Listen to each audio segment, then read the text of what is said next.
You're listening to the smartest guys in marketing, the best show on the planet for client businesses to learn about traffic, funnels, sales, conversions, and marketing coolness. Chris and Taylor are the founders of Traffic and Funnels, a digital marketing consultancy helping you get paid clients from cold traffic daily. Now, here are your hosts, Chris and Taylor. What's up, everybody? Taylor Welch, Chris Evans here. Welcome to Smartest Guys in Marketing podcast. Taylor, how you doing today, man? Dude, I'm living the dream. How are you? I am so pumped to record this podcast. This is going to be a really important podcast. I know people can't see you if they're driving their car, but you look pumped. I am so pumped. Like the hair's on point. Hair's on point. Beard's on point. But this is a super important podcast that we're recording today. And it is what to do when all of your breaks. It's the SHIT word. Yeah. We want to say it out loud in case there's kids in the car. Yeah, definitely. But this is really important, especially if you want to grow a very successful business. You got to have the mojo to know what to do when all of your stuff breaks, right? So what are we talking about in this podcast, Taylor? We're going to talk about how we hedge our bets, the things that we do to make sure that things aren't broken. I remember when we first started Traffic and Funnels, like the very first time we started running traffic, I was in Dallas with my wife on a business trip because she made me go with her, and I loved it because she's awesome. And we had like 2%. Yeah. So we were talking, and we had like a 2% opt-in rate. You remember this? Oh my gosh! If you're new to marketing, 2% isn't very good. It's pretty bad, actually. It's like literally the worst thing ever. I was like, what in the world's happening? Like Chris, the man Evans, the traffic master himself, is basically running our ads, and we're not getting any leads. And then I go to the opt-in. I go to the opt-in page, and the page is like a 401 or 404, like doesn't work. And it's like, that makes sense. So the bigger you get and the more you depend on your stuff working, especially if you make a good living from what you do, you got to make sure you catch these things before they happen, right? Yeah. So we're going to talk about that. And then we're also going to talk about, you're going to talk about how to know if you even should fix something. Yeah. Many times you shouldn't fix broken things, and they'll actually cost you a lot of money. Which is crazy. That's very counterintuitive. Yeah, people are like, what kind of scammers are these guys? No, but it's true. So what's the first thing that we need to tell these folks? I'll tell you guys how we do it, if that's okay. That's okay. So if you've ever read the Checklist Manifesto, then you know what I'm talking about. If you haven't, you should pick it up on Amazon. It's this surgeon who's talking about how we came up with checklists. It's not something that's been around forever. Like how not to leave scissors in their stomach when you sew them up? Yeah, more like have you washed your hands, things like that. Things that sound so basic that it's like, why would you need a checklist? It's the same, the airlines took this from them as well. It was like pre-flight checklist. And it's basic stuff like make sure this door is closed, make sure this is turned on, and things that when you do it a lot and you have a lot on your plate and a lot on your bandwidth, you need the extra help. So we'll have things like make sure that the opt-in pixels on the thank you page. Make sure that the landing page works.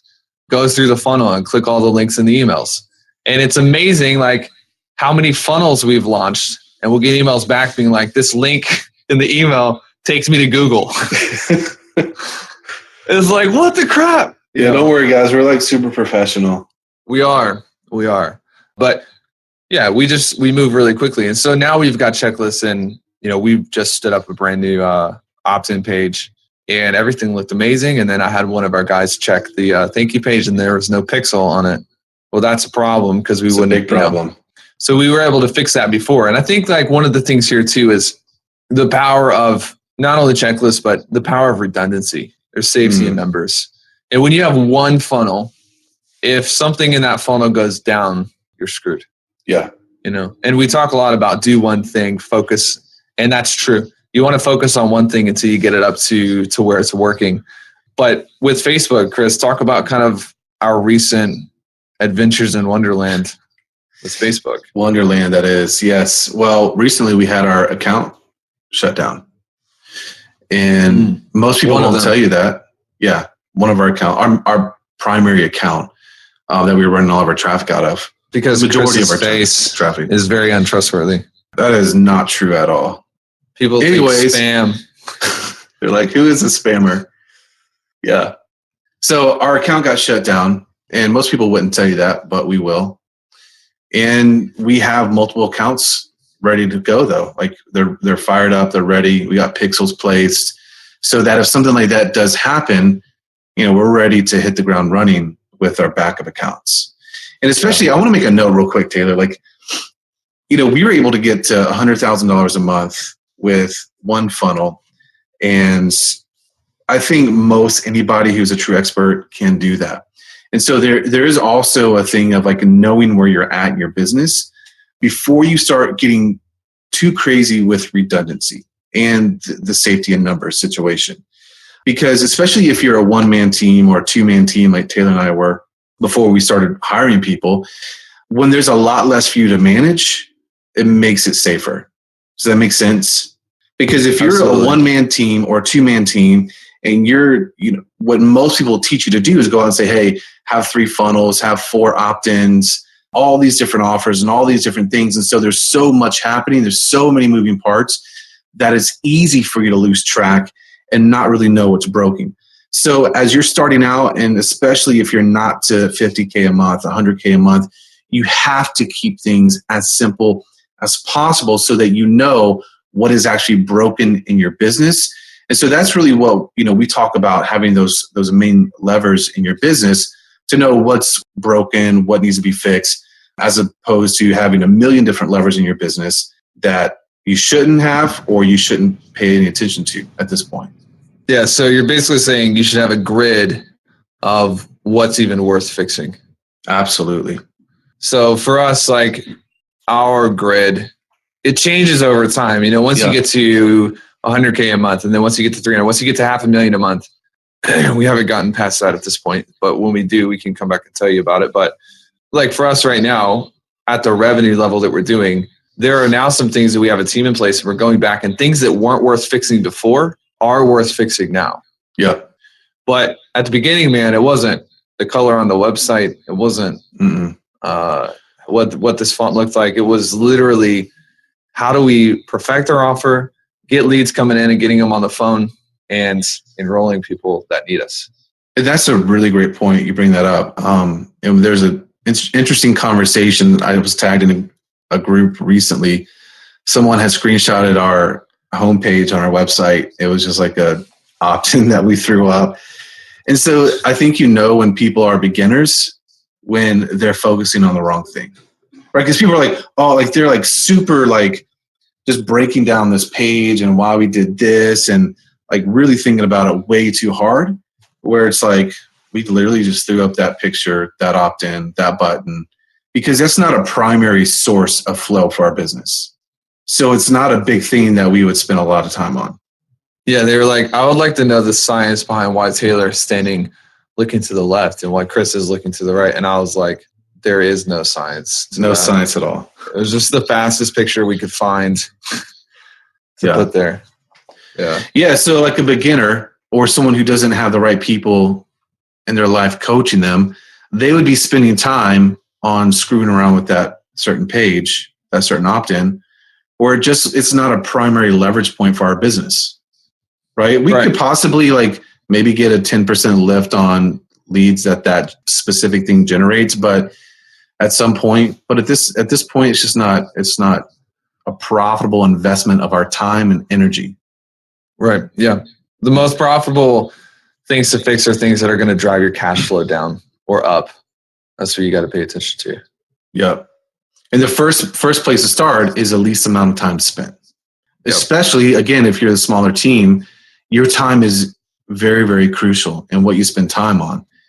Because once you start getting into that stuff, it's like, man, opens up so many vortex, like black holes, to where you end up spending so much time on things that just don't really matter. So we'll put this in the show notes too. I did this video, this audio on the things that you shouldn't fix. And this is part of this conversation too, that you have to listen to. So you have to identify what are those main key things in my business that are actually driving revenue, the big leverage points. And that's what gets all of your attention. If not, you're going to go on making not very much money. You might have a very sweet opt-in page or blog layout or YouTube graphic design or whatever, but that's not actually driving revenue. And that's another case in point where someone posted on our fan page, like, well, how can I believe you? You only have 6,000 fans. It's like, how do I know you're legit? And how do I know you're actually making this amount of money?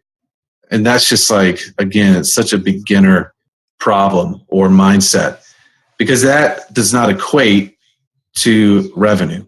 Yeah, I was applying for a mortgage loan, and they wouldn't let me because we only had 6,000 fans on Facebook. Yeah. Sorry, not enough likes. Not enough likes. You can't afford it. No, I cashed in the bank. We'll talk about this in another episode, but maybe actually the next episode. But people confuse vanity metrics with the bank account all the time. Yep. All the time. We were just at a conference. You were just at a conference, and you were talking with somebody that everybody listening to the show would know them. First name, last name. You listen to this person. You are very familiar with this person. And you were hanging out with them. I was like, how was it? And you're like, well, we make way more money than he does. I was like, what? No way. You can't really believe like what people actually are doing, because with the way that marketing is, like, people kind of put out this aura of vanity metrics. It's really deflection. Yeah. And you never know, like, are they really living this lifestyle or not? Mm-hmm. So we're the guys that will tell you, yeah, we got our Facebook account banned, and we'll tell you like revenue numbers, and we'll tell you all of it. It's just, why not? Yeah. People mistake platform currency for legit currency, right? They think that if they have a certain amount of fans or a certain amount of people on their email list or followers on Twitter, like that equals money. Yeah. No, absolutely not. We were making $100,000 a month in revenue before hardly anybody knew who we were. It's because we leveraged the right things. We leveraged our message to the right market, and that just had a very simplified process to onboard those people as clients. And that's all you need. You don't have to be like some guru in your market. You just have to know your market extremely well. And so that's part of like when things break in our business, we know the right things when they break and how to fix them. And that's what you have to identify in your business. What are those 3, 4, 5 things, the main things in your business that when they're broken, you know exactly what they are, because those are the things that actually attribute mostly to your revenue. Yes. Very well said, Christopher. That was beautiful.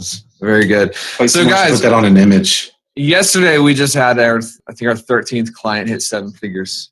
And we broke down a little bit of how we're able to, I think honestly, like, we're the guys in the industry that probably have like the highest success rate with the people we take on as clients. And there's a reason for that. So next episode, we're going to be breaking down probably the top number one superpower that Chris and I have. This superpower took us from 2 or 3K to, $400K plus a month in about 15 months. And it's taking our clients to the same transformational levels as well. So we're going to break that down, what it looks like. It's very simple. You're going to be tempted to be like, oh, that's it. But if you implement it, it'll make you a lot of money.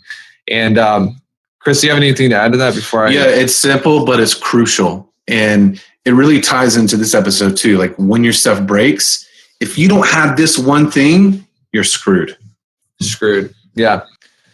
Yeah. So it's going to be good. So you want to tune in. And just so you guys know, we are broadcasting behind the scenes right now as we record this podcast to our free private Facebook groups. If you want to see behind the scenes and what it's really like with me telling Chris what to do and, having to man the ship, then you should go find our Facebook group and request access. We give a ton of value. We uncover things. We tell people like it is.